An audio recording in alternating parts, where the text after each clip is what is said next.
যারা মাছ খেতে একদমই পছন্দ করে না তাদেরকে একবার এইভাবে মাছের ঝুরা রান্না করে খাওয়াবেন, তারা দেখবেন কোনো রকম কমপ্লেন ছাড়া ১-২ প্লেট ভাত নিমিষে শেষ করে দিবে, একদম তৃপ্তি ভরে খাবে। তো যাই হোক, আমি এখানে ২ টুকরা মাছ নিয়েছি, আপনার যে কোনো মাছ নিতে পারবেন। আমি এখানে কোরাল মাছ নিয়েছি। আর ব্যাটার হয় যে কাটা ছাড়া মাছ নেওয়ার জন্য, তাহলে বাছতে সুবিধা হয়, রান্না করতেও সুবিধা হয়। তো মাছটাকে আমি লবণ হলুদ দিয়ে খুব ভালো করে ধুয়ে নিয়েছি। এবার এখানে আধা চামচ লবণ, আধা চামচের মতো হলুদ গুঁড়া, ১ চামচ লাল মরিচ গুঁড়া, অল্প করে ধনিয়া গুঁড়া দিয়ে সব ভালো করে মাছের মধ্যে মাখিয়ে নিচ্ছি। মাখানো হয়ে গেলে আমি এখানে ১ ফালি লেবুর রস চেপে দিয়ে দিচ্ছি। লেবুর রসটা দেওয়ার ট্রাই করবেন। মাছের যে একটা গন্ধ থাকে ওটা কিন্তু লেবুর রস অনেকটা কাটিয়ে ফেলে। তো লেবুর রসটা দিয়ে আবার একটু ভালো করে মাখিয়ে মাছটাকে একপাশে রেখে দিচ্ছি আর প্যানের মধ্যে তেল গরম করে নিচ্ছি। তেলটা যখন গরম হয়ে যাবে এবার মাছটা দিয়ে দিচ্ছি আর এটাকে খুব ভালো করে ভেজে নিতে হবে ২ পাশ। একদম যেভাবে আমরা মাছ ভাজা খাই ঠিক ওইভাবেই মাছটাকে ভেজে নেবেন, তাহলে ভালো লাগে। আপনারা চাইলে লাইট ব্রাউন করেও ভেজে নিতে পারেন, যেভাবে আপনারা খেতে পছন্দ করেন আর কি। তো এখন হচ্ছে আমি মাছটাকে খুব ভালো করে ভেজে নিয়েছি আর ভেজে এখন হচ্ছে প্লেটে তুলে রেখে দিচ্ছি। এবার সেম প্যানে তেলের মধ্যে আমি একটা পেঁয়াজ কুচি করে দিয়ে দিচ্ছি।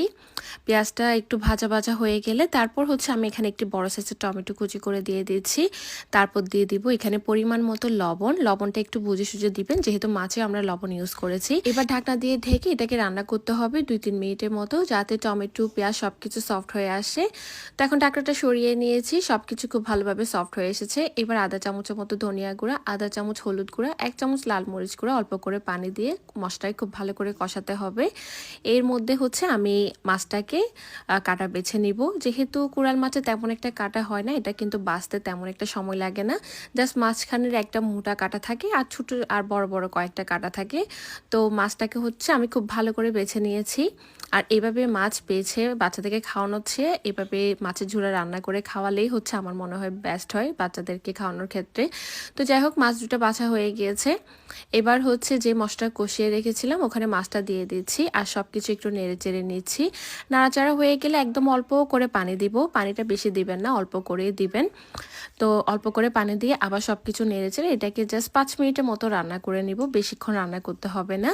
তো এখন হচ্ছে রান্না করা হয়ে গিয়েছে, এবার ঢাকনাটা সরিয়ে নিয়েছি। এবার এখানে ৪-৫টা কাঁচামরিচ কুচি করে দিয়ে দিচ্ছি। বাচ্চাদেরকে খাওয়ালে এখানে কাঁচামরিচ দেওয়ার কোনো দরকার নেই।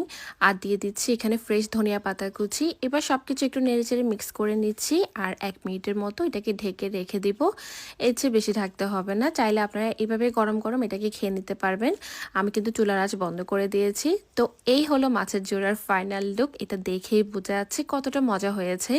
এটা দিয়ে ১-২ প্লেট ভাত কিন্তু এমনিতেই খাওয়া যায়, আর কিছু লাগে না।